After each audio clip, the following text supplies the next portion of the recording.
نہ جی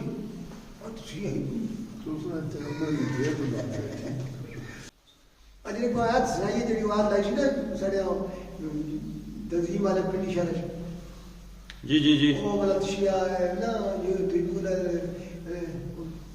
یہ آتا جسے کہنے کو محبت کرنے بھی یہی پھیلا گھومنا کچھ ہاں جی ہاں جی سورہ نور نہیں آئے تھے اعوذ باللہ من الشیطان الرجیم بسم اللہ الرحمن الرحیم وَإِذَا مَسَّ الْإِنسَانَ الضُّرُّ دَعَانَا لِجَنبِهِ أَوْ قَاعِدًا أَوْ قَائِمًا.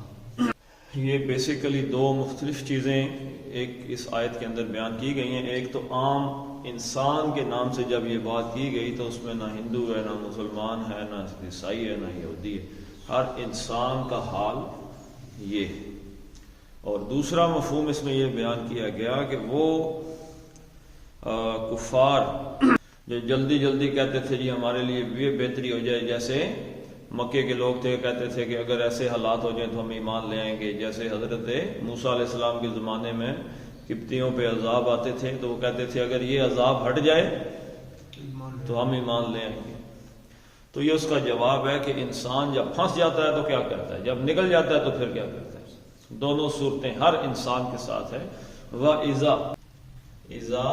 جب اذا کیا کرتا ہے جی، اذا کرتا ہے کہ ماضی کے معنی کو اذا ماضی کو مضارع میں تبدیل کر دیتا ہے ترجمہ اس کا. تو اذا کے ساتھ جو آگے جملے آتے ہیں مضاف الیہ کی صورت میں استعمال ہوتے ہیں، مضاف بن کے کبھی آ جاتا ہے. تو یہاں پہ جب مضارع میں اس کو تقسیم کرے گا اذا اور جب. مسا اصل میں کیا ہے، مسسا یمسسو، اور پھر یہ ایک قاعدہ ہے اس کے تحت یہ کیا بن گیا جی، مسا یا مسو مسن. اس کا معنی کیا ہوتا ہے جی، چھونا چھونا پہنچنا. مسا پہنچا. اب الضر ہمارے نزدیک تکلیف کس کو کہتے ہیں، مؤنث. ہمارے نزدیک تکلیف کیا ہے، ضرر، نقصان. نقصان ہم کہیں گے تو وہ مذکر بن جائے گا، تکلیف کہیں گے تو مؤنث بن جائے گی. تو اذا مسا، مسا وہ پہنچا، یا مسو وہ پہنچتا ہے. تو وہ پہنچا یا اس نے چھوا. دونوں معنی آ گئے نا، چھونا بھی پہنچنا بھی، کوئی چیز کسی کو پہنچ جانا. تو اذا مسا، اب مسا جو ہے یہ فعل ماضی ہے. مسا کیا جی، ماضی، فعل ماضی واحد مذکر غائب. پہلا سیغہ ہے اور چوتھا سیغہ دو مؤنث کا، واحد مؤنث غائب اور واحد مذکر غائب. جب یہ دونوں سیغے آتے ہیں تو ان کے ساتھ فاعل جو ہے وہ اپنی اصل شکل میں آ سکتا ہے، آئے نہ آئے یہ بات کی بات ہے. تو مسا اس نے چھوا یا وہ پہنچا. اب اذا آ گیا جب، تو وہ اس کو کس میں کنورٹ کرے گی، مضارع میں. جب وہ پہنچتا ہے یا وہ چھوتا ہے، دونوں معنی اس میں آ جائیں. وہ پہنچتا ہے وہ. اب اس کا فاعل کہیں پہ ہے جی اس جملے میں، ذرو. کیوں پتہ چلا فاعل ہے جی، پیش رفع، حالت رفع پیش کی وجہ سے. ذرو کیا ہے، یا ذرو. اب اس کو ٹکڑے کرے تو کیا بنے گا جی، زا را را. اس کو کیا کہیں گے، ضرر. ضرر کس چیز کو کہتے ہیں، نقصان، تکلیف. تو نقصان، ضرر، ذرہ یا ذرو. استرار بھی اسی مادے سے ہی ہے، باب افتعال سے. وہ زواد کی وجہ سے تے ہے جو توئے میں تبدیل ہو گیا ہے جی. تو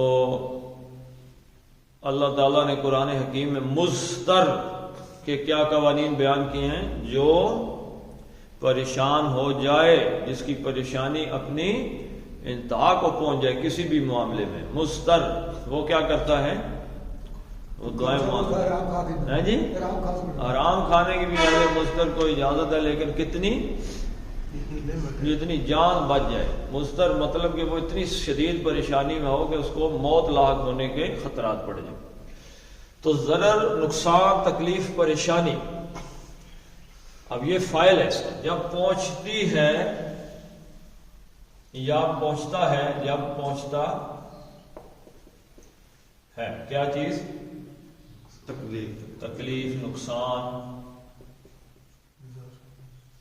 تکلیف، تینوں معنی لکھ لیں، پریشانی۔ اب اس کا مفعول بھی ہے کہیں پہ جی، انسان، انسان، کیسے پتا چلا؟ زبر کی وجہ سے، نصب کی وجہ سے، انسان کو، جب کسی انسان، کسی بھی انسان کو کوئی پریشانی پہنچتی ہے، کوئی تکلیف پہنچتی ہے، کوئی نقصان پہنچتا ہے۔ اب یہ ایک اصول آ گیا کہ جب بھی کسی انسان کو کوئی تکلیف پہنچتی ہے، کوئی نقصان پہنچتا ہے، تو وہ کیا کرتا ہے؟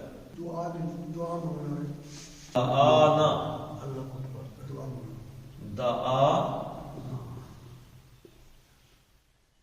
یدعو، دعا باب نصر، یہ میں نے اس دن بھی پڑھا ہے، ٹھیک ہے جی۔ دعا یدعو، دعا مانگنا، ٹھیک ہے جی۔ دعا، اس نے دعا مانگی، اس نے پکارا، اس نے دعا مانگی، اس نے پکارا، لیکن بات کہاں سے چلی تھی؟ اذا سے۔ تو اب اس نے پکارا کو مضارع میں تبدیل کریں گے، وہ پکارتا ہے یا وہ دعا مانگتا۔ جب انسان کو کوئی تکلیف پہنچتی ہے تو وہ پکارتا ہے، وہ دعا مانگتا ہے، دعا۔ اب اس دعا کیا ہوا جی؟ فعل کے ساتھ جب ضمیر آتی ہے تو کیا معنی دیتی؟ مفعول بن جاتی ہے، ٹھیک ہے جی۔ دعانا، وہ پکارتا ہے نا، ہم کو،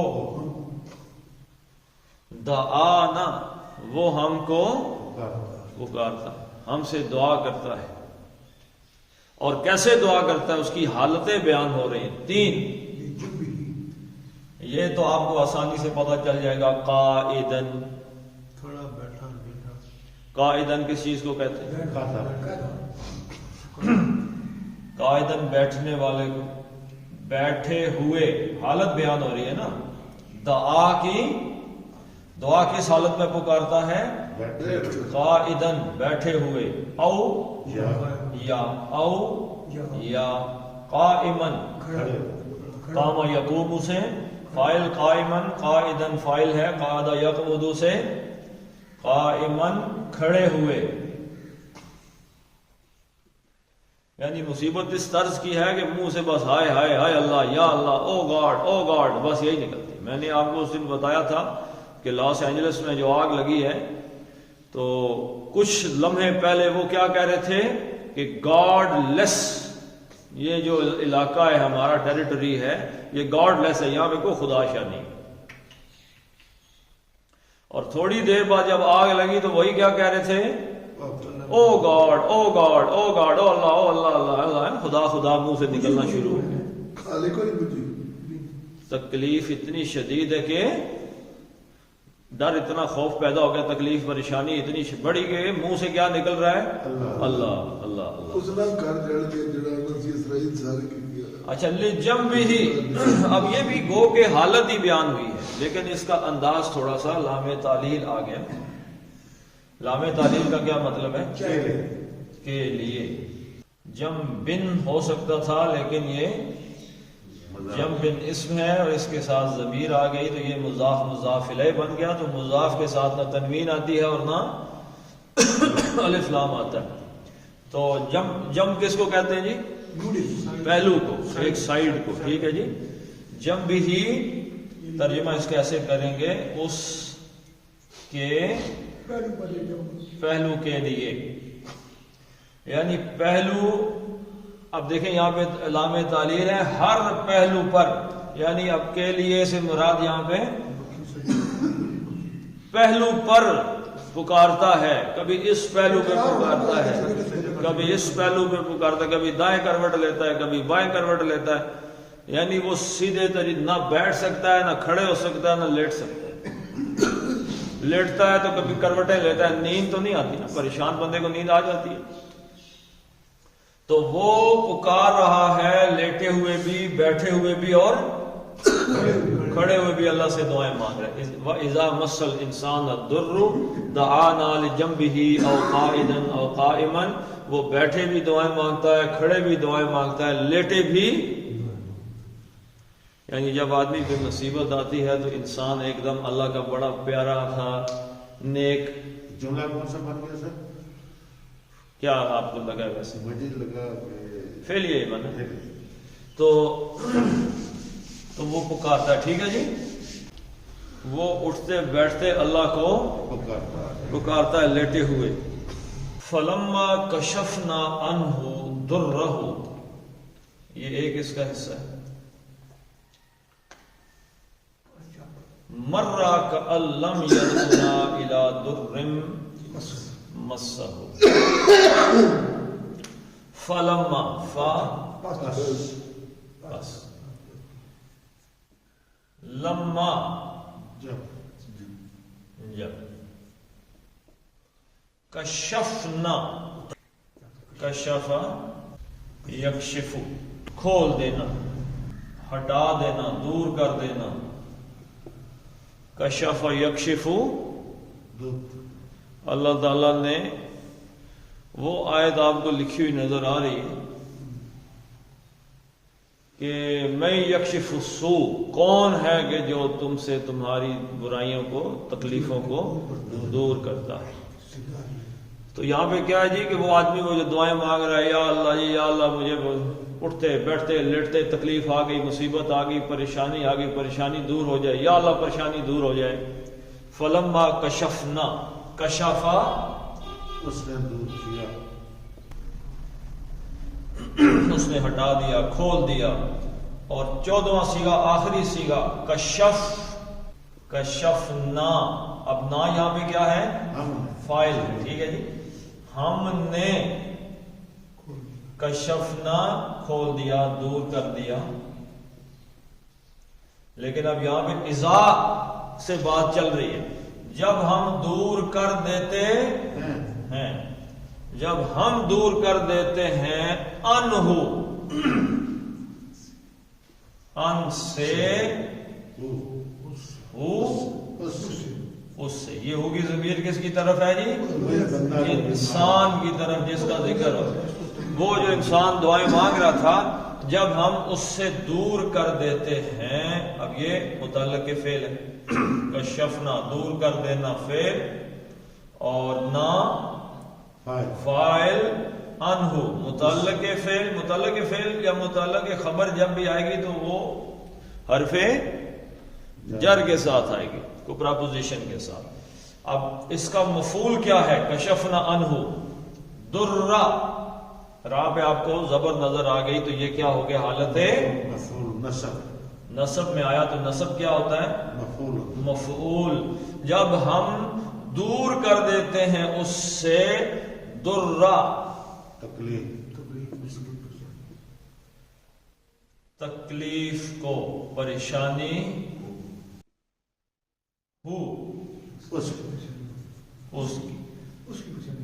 اس سے، اس کی پریشانی کو جب ہم دور کر دیتے ہیں. یعنی بندہ دعائیں مانگ رہا ہے، بڑا سجدے میں گرا ہوا ہے، کبھی دائیں گرتا ہے، کبھی بائیں، یا اللہ یا اللہ یہ ہو جائے، یہ ہو جائے، اس سے بچ جاؤں، اس مصیبت سے. تو جب دور کر دیتے ہیں پھر کیا کرتا ہے؟ ایک مرہ ٹور پڑ گئے. یا مرو کیا مطلب ہے جی؟ گزرنا. مرہ یا مرو گزرنا. اسی سے بنا ہے باب استفعال میں جا کر استمرار، ماضی استمراری یعنی گزرتا ہوا ماضی، یعنی کہ وہ یہ بات گزرتے گزرتے آئی ہے. ٹھیک ہے جی. مرہ یا مرو گزرنا، مرہ وہ گزرتا ہے. اور کہاں پہ آیا جی؟ سورہ بقرہ میں آیا ہے کہ او کلذی مر علی قریۃ، یا اس شخص کی مثال کے جو گزرا ایک ایسی بستی سے کہ جو پڑی ہوئی تھی اپنے چھتوں کے اوپر. حضرت عزیر علیہ السلام کا تذکرہ ہے. تو مرہ وہ گزرا. اب کیونکہ ایک سلسلہ چلا آ رہا ہے اذا سے، تو وہ گزرتا گزر جاتا ہے. مرہ وہ گزرا، اصل میں تو ماضی کا صیغہ ہے وہ گزرا، وہ گیا. تو وہ گزر جاتا ہے. اب مرہ ذرہ، مرہ وہ ایسے گزر جاتا ہے. ایسے کہاں سے لے کے آیا؟ کأن سے. کأن کیا چیز ہے جی؟ کأن تھا، جیسے انا اور کأن. اب اس کو مخفف کیا گیا، کأن کر دیا گیا. اس کا مطلب ہے گویا کہ، جس طرح کہ. ان میں آپ کو پتا ہے کہ کا مفہوم ان میں ہوتا ہے. کأن، کأن گویا کہ وہ ایسے گزر جاتا ہے گویا کہ لم نہیں تھا. ہرگز نہیں. اب لم کیا کرتا ہے جی؟ لمبی لم مضارع کے مفہوم معنی کو، مضارع کے لفظ کو ماضی کے معنی دیتا ہے. ٹھیک ہے. اور کیا کرتا ہے؟ وہ جزم دے دیتا ہے بعد میں آنے والے فعل کو. اب یہاں پہ کیا تھا جی؟ دعا، اس نے پکارا. یدعو وہ پکارتا ہے. اب یہاں پہ کیا تھا؟ یادا یدعو، یدعو تھا، یہ واو تھا. لم نے کیا کیا؟ یادا واو کو اڑا دیا. یدعو کو کیا بنا دیا؟ یدعو. واو اڑ گیا نا لم کی وجہ سے. ٹھیک ہے جی. تو بن گیا یدعو نا. اب دعا کا مطلب تھا، وہ پیچھے دعا کا مطلب اس نے دعا کی، لیکن اذا کی وجہ سے ترجمہ آ گیا تھا وہ دعا کرتا ہے. اب یدعو کا مطلب ہے وہ دعا کرتا ہے. اب لم کی وجہ سے ترجمہ کیا ہو جائے گا؟ ماضی میں چلا جائے گا. اس نے پکارا نہ ہم کو. اب یدعو فعل اور یہ اس کے ساتھ ضمیر آ گئی، تو ضمیر مفعول ہے. تو لم یدعونا، جیسے اس نے ہم کو ہرگز پکارا ہی، اس نے کبھی پکارا ہی نہیں تھا. ایسے گزر کے چلا جاتا ہے جیسے اس نے کبھی کسی مصیبت میں ہم سے دعا ہی نہیں کی. کوئی تعلق ہی نہیں ہے، کوئی اللہ تعالیٰ کو جیسے جانتا ہی نہیں. یدعونا، لم یدعونا الی کی طرف، کی طرف یا کے معاملے میں درن. الا کیا ہے جی؟ حرف جر ہے. اس نے ضرر کو کیا کر دیا؟ مجرور کر دیا. ذرن، ذر یذر ذرن کو ذرن کر دیا. تکلیف کسی بھی. اب یہ ذرن کیونکہ نکرہ آ گیا ہے تو اس کا ترجمہ جو ہے وہ ہوگا کہ کسی بھی پریشانی میں مسہ. اب یہ ذرن کی آ رہی ہے صفت کہ کون سی پریشانی جی؟ مسہ. مسہ پہنچی ہو اس کو، یعنی کوئی بھی ایسی تکلیف اس نے، کسی بھی ایسی تکلیف میں جو اس کو پہنچی ہو، اس نے جیسے کبھی ہمیں پکارا ہے، کوئی واقف ہی نہیں، کوئی تکلیف کو بھی نہیں جانتا کون سی تکلیف تھی، کون سی تکلیف۔ ہم تو الحمدللہ جدی پشتی نواب ہیں۔ انسان اپنے ماضی کو کتنی جلدی بھولتا ہے، یا ظاہر کرتا ہے کسی کی میں کبھی غریب بھی تھا، میں کبھی پریشان بھی تھا، نہ، وہ کہتا ہے جی جدی پشتی معاملہ چل آ رہا ہے، کون سے نعمتیں اور کون سی رحمتیں۔ وہی مشہور و معروف حدیث ہے، وہ اندھا تھا، کوڑی تھا، اللہ نے بکری گائے دی، تو جب فرشتہ اسی حالت میں کوڑی بن کے چلا گیا اس کے پاس، اس نے کہا دیکھو جیسے اللہ نے تمہیں صحت دے رکھی ہے، جیسے تم بڑے جوان ہو، یہ مال تمہیں اللہ نے دیا ہے، تو میں کوڑی اسی حالت میں، اسی کی حالت میں گیا، تو کہتا ہے کہ اگر تھوڑا سا دے دو فرشتہ، تو اللہ نے تمہیں کہا کون سے اللہ نے دیا ہے، یہ اللہ نے دیا ہے۔ او بڑی محنت لگتی ہے بھائی، بڑا کام کرنا پڑتا ہے، تب جا کے یہ سب کچھ بنتا ہے، اللہ نے کہاں پہ دیا ہے، اللہ شاء اللہ نے نہیں دیا، تو وہ ایک دم اللہ تعالیٰ کو اٹھا کے ادھر کر دیتے۔ پچھلے سال بڑی گندم ہوئی، بارشیں ہوئی، گندم ہوئی، حساب ہی کوئی نہیں ہے، پٹھے ہوئے، لوگ فصل کاٹ کاٹ کے ڈال رہے، جانوروں کو دودھ نکال رہے ہیں، اور بڑے فائدے ہو رہے ہیں بارشوں سے۔ تو جب عشر کا ٹائم آتا ہے، اللہ نے کون سے اللہ نے گندم دی ہے بھائی، اتنے ہل چلائے ہیں، کھاد ڈالی ہے، یہ کیا ہے، وہ کیا ہے، تو بھائی اس دفعہ کھاد نہیں چڑھائی، اس دفعہ ہل نہیں چلایا، کدھر گئی محنت؟ اللہ نے کہا اچھا اب بتاؤ ذرا میرے بغیر مجھے مائنس کرو اور اپنی فصل نکال کے دکھاؤ، نکل آئی یہ فصل چھوٹی۔ تو انسان کی جب تکلیف دور ہو جاتی ہے نا جی، تو وہ سب سے پہلے کسے بھولتا ہے؟ اللہ کو ہی بھول جاتا ہے، وہ کہتا ہے کہ یہ ویسے بھی آج کل کا ویسے فارمولہ ہے، پیسے چار آنے کی دیر ہے، سب سے پہلے عورتیں پردہ اٹھا کے پھینکیں، کون سا پردہ؟ شرم و حیا ختم، پیسہ آنے کی دیر ہے۔ کذالک زین للمسرفین ما کانوا یعملون، کذالک، ذالک اس میں اشارہ، اور کا حرف تشبیہ، اس شروع میں جو کاف زبر آ جاتا ہے نا، اس کو کہتے ہیں حرف تشبیہ، کسی کے ساتھ تشبیہ دینے کے لیے، یعنی اس جیسا۔ کذالک اور ذالک اس میں اشارہ بعید ہے مذکر کا، تو اس دونوں کو ملا کے پڑھتے ہیں، جس طرح کے، سوری اسی طرح، ٹھیک ہے جی، اسی طرح زینا، زینا، زینا یزین، تزئینن، تزئین کس کو کہتے ہیں جی؟ سجانا، سجانا، آرائش کرنا، کسی چیز کو سجانا، آرائش کرنا۔ تو زینا اس نے سجایا، مزین کیا، خوبصورت کیا۔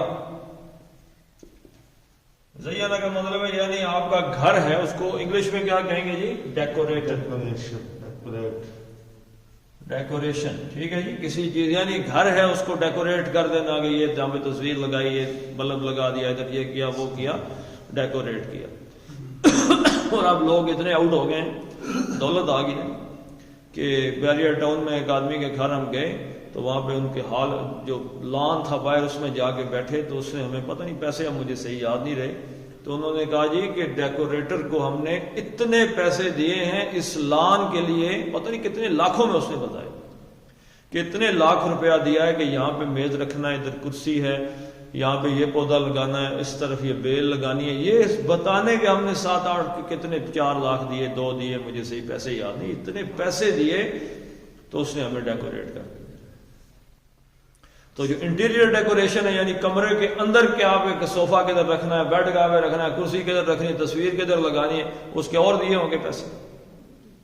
وہ پیسہ جو آ گیا، آپ اس نے کسی غریب کو 10 روپے بھی نہیں دینے، لیکن اس ڈیکوریٹر کو اس نے مزین کرنے والے کو اس نے دے دی، ڈیکوریٹ کرنے والے کو۔ تو اس نے زینا، اس نے مزین کیا، معروف کا صیغہ ہے، یعنی ہمیں پتا ہے کہ اس نے کیا ہے۔ اب یہاں پہ کیا آ گیا جی؟ مجہول، زینا خوبصورت بنایا کیا گیا گیا. اب کذالک زینا اسی طرح خوبصورت کر دیا گیا ہے للمسرفین، یعنی وہ یہ نہیں سمجھ رہے کہ ہم نے اب اللہ کو چھوڑ دیا تو کوئی بے وفائی ہوگی یا کوئی برا کام ہو گیا. وہ اس کو بھی سمجھتے ہیں جی کہ دیکھیں ہم نے مشکل میں تو اللہ کو پکار لیا، اب آسانیوں کے مزے کے دن ہے تو مزے اڑاؤ. تو زینا للمسرفین، لام تعلیل کے لیے الف لام اور مسرف اور اینا، اینا جمع کی علامت ہے، اور مسرف جو ہے وہ اسرف یسرف،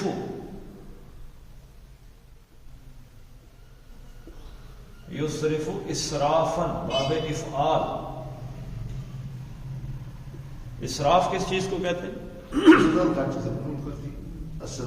دیکھیں ایک اسراف ہے ایک تبذیر ہے، دونوں قرآن میں استعمال ہوئے.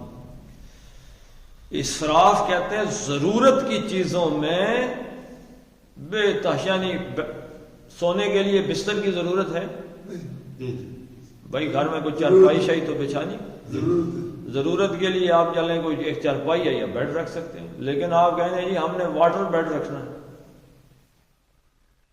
اتنے لاکھ روپے والا بیڈ رکھنا ہے، پنکھا چل رہا ہے پنکھے کی ضرورت ہے، نہیں جی ہم نے وہ فلاں جو ہے نا ڈیزائنی پنکھا لگانا ہے. کپڑے پہننے ضرورت ہے لیکن نہیں جی ہم نے فلاں برانڈ کے کپڑے پہننے ہیں تاکہ اس کی ذرا قیمت کتنی ہو. جی برانڈ کے کپڑوں کا ذرا ایک اپنا ہی، برانڈ کے جوتے لگانے، فلاں گاڑی ہے آپ کو اتنی ضرورت ہے، نہیں جی ہم نے تو فلاں کروڑ والی گاڑی رکھنی. اسٹیٹس. تو ضرورت کی چیزوں میں جو حد سے زیادہ خرچ کرتا ہے نا، ضرورت کی چیزوں میں بغیر ضرورت کے، یعنی ضرورت کی چیز میں بلا ضرورت اضافی پیسے خرچ کرتا ہے ڈیشیں مارنے کے لیے یا کسی چکر میں، وہ اسراف ہے. تبذیر کیا ہے؟ مبذرین کو قرآن حکیم نے تبذیر کرنے والوں کو شیطان کا بھائی قرار دیے. تبذیر کیا ہے؟ ایسی جگہ پیسے خرچ کرنا ہے جہاں ضرورت ہی نہیں. شادی پہ خسروں پہ پیسے پھینک رہے ہیں اور چیزوں میں لگا رہے ہیں پیسے آرام. اور اس دور میں اسراف کی ایک بہت بڑی شکل جو چل رہی ہے وہ ہے ہوٹلنگ. ہوٹل میں جا کے کھانا کھانا، فیملیاں جا رہے ہیں ہوٹل میں بیٹھ کے کھانا کھا رہے ہیں. تو کتنا بڑا میں سمجھتا ہوں یہ کہ حرام کے رستہ تو نہیں کہہ سکتے، لیکن یہ کتنا بڑا ظلم ہے کہ ایک فیملی جاتی ہے اور جا کے 10-15 ہزار روپے کا کھانا کھا لیتی ہے. حالانکہ اسی 10-15 ہزار میں ہو سکتا ہے کہ 2-4-6 آدمیوں کو اور کھانا کھلا، لیکن نہیں جی ہوٹل میں جاؤ عیاش، دنیا عیاشی میں ہے، چسکے میں. بابر بیش کوش کے عالم دوبارہ نہیں، لے لو چسکے. سر یہ تو ہوٹل میں کھانا کھانا تو ہمیں اسراف نظر آ گیا، ایک مانتے ہیں یہ اسراف ہے. اب میں نے سنا کہ اللہ کہتا ہے کہ میں نے تمہیں اگر 1 کروڑ روپیہ دیا ہے تو تم اپنی حالت بھی ایسی بناؤ کہ نظر آئے کہ یہ 1 کروڑ پتی آتی ہے. اب میں کروڑ پتی ہوں اور میں کہتا ہوں جی کہ میں 2 کروڑ والی گاڑی لوں گا، تو وہ یہ بھی اسراف نہ آ جائے گا، کیونکہ میں نے اللہ کے اس دیے ہوئے کے مطابق اظہار بھی کرنا کہ میں کروڑ پتی ہوں. کروڑ پتی ہوں جی جی 2 کروڑ اگر اللہ تعالیٰ نے دے دیا نہیں 2 کروڑ، تو یہ حدیث آپ نے اللہ کے فضل سے نوٹ کر کہیں سے آپ کو حدیث مل گئی نا، وہ کوشش کرے گا. حدیث آپ کو مل گئی کہ جو دولت ملی ہے اس کے مطابق 2 کروڑ والی گاڑی آپ نے کہیں سے حدیث نکال لی. اور قرآن میں بھی تو بار بار پتہ کیا گیا ہے کہ یسألونک ماذا ينفقون، نبی صلی اللہ علیہ وسلم آپ سے پتہ کرتے ہیں کدھر خرچ کریں. فللوالدین، والدین پہ خرچ کرو، یتیموں پہ خرچ کرو، مسکینوں پہ کرو. ان لوگوں کو پہلے 2 پیسے جو فائدہ دے، 2 کروڑ کی گاڑی نے کیا فائدہ دینا. حالت دکھانے سے مطلب یہ نہیں ہے کہ کروڑ 2 مل گئے تو میں 2 کروڑ والی شکل بنا کے گھوموں گا تو میں ٹھیک. اس کا مطلب یہ ہے کہ جو ایک سٹینڈرڈ لیونگ عام اس معاشرے میں جس میں ہم رہ رہے ہیں اس میں زندگی گزارنے کے کچھ سٹینڈرڈ بنے ہوئے ہیں کہ کپڑے کس طریقے کے لوگ پہنتے ہیں. آپ نے یہاں پہ کبھی دیکھا ہے کہ دن کے وقت لوگوں نے ٹائی کوٹ پہن کے یہاں پہ گھروں میں گھوم رہے ہوں؟ یہ سٹینڈرڈ ہمارا، یہ وہ لائف سٹینڈرڈ نہیں ہے. اسی طریقے سے عام طور پہ یہ کرولا، ہونڈا، سوزوکی ٹائپ یہی گاڑیاں لوگوں نے رکھی ہوئی ہیں۔ سر مثلا کبھی زرداری سے گاڑی لیتے ہیں تو گاڑی لیں گے بلٹ پروف گاڑی ہوگی کیونکہ گولی لگنے کا خدشہ ہے، تو کیا آپ اس کو پھر اسراف میں تو نہیں کہہ سکیں گے؟ یہ آپ اس کو ظلم کہیں گے سر، اگر وہ بلٹ پروف گاڑی لے رہے ہیں تو وہ ظالم ہیں، کیونکہ جب ایران کا وفد آیا اور حضرت عمر رضی اللہ تعالیٰ عنہ کو اس نے کہا جی کہ ہم تو آئے ہیں بادشاہ کی طرف سے، جیسے آپ کا ایمبیسڈر کسی ملک میں چلا جائے، کوئی وزیر چلا جائے تو بادشاہ سے ملنا ہے، انہوں نے کہا ادھر ہی نکلیں گے کہیں بیت المال کے اونٹ ڈھونڈنے کے لیے۔ تو وہ جب گئے تو انہوں نے دیکھا ایک درخت کی چھاؤں میں سر کے نیچے درہ رکھے حضرت عمر رضی اللہ تعالیٰ عنہ سو رہے تھے۔ تو اس نے کہا عمر عدل تھا، عمر تو نے عدل کیا ہے، اس وجہ سے آج تم مطمئن ہے، اسی وجہ سے تو سو رہا ہے، ہمارے بادشاہوں کو تو کمروں میں بھی نیند نہیں آتی۔ بلٹ پروف گاڑی کیا ہوتی ہے؟ یہ ظالموں کے کام ہے۔ بلٹ پروف بھی گئی ساری کی ساری۔ تو یاد رکھیے گا ضرورت میں ایک حد تک آپ اپنی حیثیت دکھا سکتے ہیں۔ ہاں وہ جو لیونگ سٹینڈرڈ ہے نا، عام لیونگ سٹینڈرڈ، اچھے کپڑے کس طریقے کے ہوں، جوتے کس طرح کے ہوں، گاڑی ہاں جی گاڑی رکھنی چاہیے، آپ کے پاس کروڑ روپے آپ گاڑی رکھیں، لیکن اس کا یہ مطلب نہیں ہے کہ آپ 50 کروڑ ہے تو آپ 8 کروڑ کی گاڑی رکھ لیں، یہ کوئی طریقہ نا۔ ہمارے ہاں جو عام سٹینڈرڈ ہے ٹھیک ہے 40-50 لاکھ روپے کی یہ گاڑی، جو اتنی گاڑی 60 لاکھ 70 کی وہ کروڑوں والا رکھ سکتا ہے، ٹھیک ہے، اس کے لیے کوئی برا بھی نہیں ہے، یہ عام ایک سٹینڈرڈ لائف ہے۔ اس سے نیچے نہیں جانا چاہیے کہ وہ تو کروڑوں روپے کا مالک ہے لیکن سائیکل پہ گھوم رہے ہیں، کپڑے پھٹے ہوئے پہنے ہوئے ہیں، ایسی بات نہیں ہونی چاہیے۔ تو یہ اسراف ہے کہ اس میں وہ اپنے آپ آؤٹ ہی ہو جائے بالکل۔ تبذیر کا میں نے بتا دیا۔ اب یسرف سے اس کا کیا بنانا ہے؟ فاعل۔ تو یہ کو بنائیں گے میم۔ مسرفو سے مسرفن، اسراف کرنے والا، تو اسراف کرنے والوں کے لیے زینا خوبصورت کر دیا گیا ہے، ما موصولہ جو کچھ، یعملون عمل کرے، یہ کا مطلب وہ واو نون جمع عمل کرتے، کانو رہے، ماضی استمراری رہے ہیں، یعنی جو عمل وہ کر رہے ہیں، کرتے چلے آ رہے ہیں، وہ ان کے لیے خوبصورت کر دیا گیا۔ مطلب یہ ہے کہ ہر آدمی کے پاس اپنے عمل کی کوئی نہ کوئی ایک اپنے طرف سے دلیل بنا کے وہ بیٹھا ہوا ہوگا۔ برے سے برا کام کرنے والا جی اس کے پاس بھی کچھ نہ کچھ ضرور ہوگا، اپنے دل کو تسلی دینے کے لیے کوئی نہ کوئی چیز اس کے پاس ضرور ہی ہوگی کہ بھائی میں ایسے اس طریقے سے میں کام کر رہا ہوں، ٹھیک ہے جی۔ تو یہ یاد رکھیے انسانی فطرت اس آیت کے اندر بیان ہوئی ہے کہ جب اسراف کرنے والے بندے، اب یہاں پہ مسرفین آ گیا تو اس کا مطلب پتہ چلا کہ ایسا کام کون کرتا ہے؟ اہل ایمان جو ہیں وہ یہ کام نہیں، اہل ایمان کا یہ کام نہیں ہے کہ وہ مشکل پڑے تو اللہ ہی اللہ، مشکل دور ہو تو پھر واپس دیکھنا ہی نہیں، ان کا ہر حال میں اللہ کے ساتھ تعلق ہے۔ یہاں پہ اسراف کرنے والے یعنی مراد یہ ہے کہ جو اللہ تعالیٰ سے ہٹے ہوئے رستے پہ چل رہے ہیں، یعنی کافر ہیں یا منافق ہیں یا گناہگار ٹائپ قسم کے لوگ ہیں جو اللہ کو بھولے ہوئے ہیں، وہ جو ہیں ان کے بارے میں کہ وہ جو ہیں ان کو اپنے اعمال کے لیے کوئی نہ کوئی، جیسے ابھی آپ نے وہ حدیث نکال لی نا اس کے اندر سے، یہ بھی بلٹ پروف گاڑی ہونی چاہیے، تو وہ جو بلٹ پروف گاڑی والے ہیں انہوں نے بھی اپنے سامنے کوئی چیز رکھی ہوئی ہے۔ آج کے پیروں کے اگر آپ دیکھ لیں بینک اکاؤنٹ یا ان کی جائیدادیں یا ان کے ایسٹس، تو آپ سوچیں گے کہ یہ جو فقر کی بات کرتے ہیں، فقیری کی بات کرتے ہیں، یہ فقیری والے ان کے پیسے اتنے ہوتے ہیں؟ آپ کسی اچھے تھوڑے سے نام والے پیر صاحب جب آئیں گے تو وہ V8 میں آئیں گے۔ V8 گاڑی کتنے پیسوں کی ملتی ہے؟ کروڑوں میں آتی ہے، کروڑوں میں، لاکھوں میں نہیں آتی۔ تو 8-8 10-10 کروڑ کی گاڑیوں میں وہ آتے ہیں اور آ کے باتیں کیا کرتے ہیں؟ پیٹ پہ پتھر، ہاں جی فلاں جو ہے وہ حضرت بہاؤالدین زکریہ رحمۃ اللہ علیہ جب بادشاہ وقت ملنے کے لیے آیا تو انہوں نے اپنا ایلچی بھیجا، جاؤ جا کے کہو کہ بادشاہ آیا ہے۔ تو انہوں نے کہا بھائی بادشاہ سے کہو کہ میں نے تم سے نہیں ملنا. تو واپس آئے وہ تو کہہ رہے کہ نہیں ملا. تو اس نے کہا بادشاہ نے کہ جا کے کہو میں زبردستی ملوں گا، میں آنے لگا ہوں اندر. تو انہوں نے کہا کہ فقیر کے گھر کے 2 دروازے ہیں، جس سے بادشاہ اندر داخل ہوگا فقیر دوسرے سے نکل جائے گا. فقیر کے گھر میں تو روٹی بھی نہیں تھی، گھوڑا بھی نہیں تھا، اور V8 میں بیٹھ کے لوگ بہاؤالدین زکریا رحمۃ اللہ علیہ کی مثالیں دے رہے ہیں، تو ان کو سوچنا چاہیے نا کہ یہ کیا باتیں ہیں. تو یہ ساری باتیں ہیں سر. چلیں پڑھ لیتے ہیں جی. وَإِذَا مَسَّ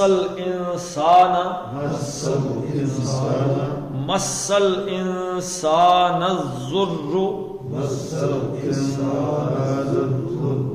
دعانا لجنبه أو قاعدا أو قائما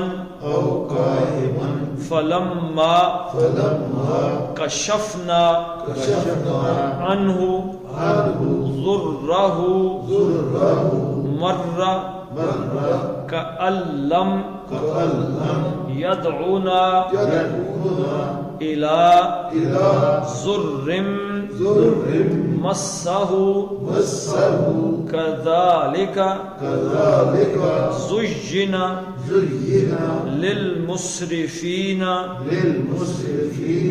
ما كانوا يعملون. صدق الله العظيم. اللهم صل على محمد وعلى آل محمد كما صليت على إبراهيم وعلى آل إبراهيم إنك حميد مجيد. اللهم بارك على محمد وعلى آل محمد كما باركت على إبراهيم وعلى آل إبراهيم إنك حميد مجيد. اللهم اغفر لهم وارحمهم وحاسبهم حسابا يسيرا وأدخلهم الجنة وأعذهم من عذاب القبر ومن عذاب النار. اللهم اذهب الباس رب الناس واشف انت الشافي لا شفاء الا شفاءك شفاء لا يغادر سقما. ربنا هب لنا من ازواجنا وذرياتنا قرة اعين واجعلنا للمتقين اماما. ربنا فاغفر لنا ذنوبنا وكفر عنا سيئاتنا وتوفنا مع الابرار. اللهم ارحمنا في اولادنا وفي بناتنا وفي امورنا. ربنا ظلمنا انفسنا وان لم تغفر لنا وترحمنا لنكونن من الخاسرين. وصلى الله تعالى على خير خلقه محمد وعلى اله وصحبه اجمعين برحمتك يا ارحم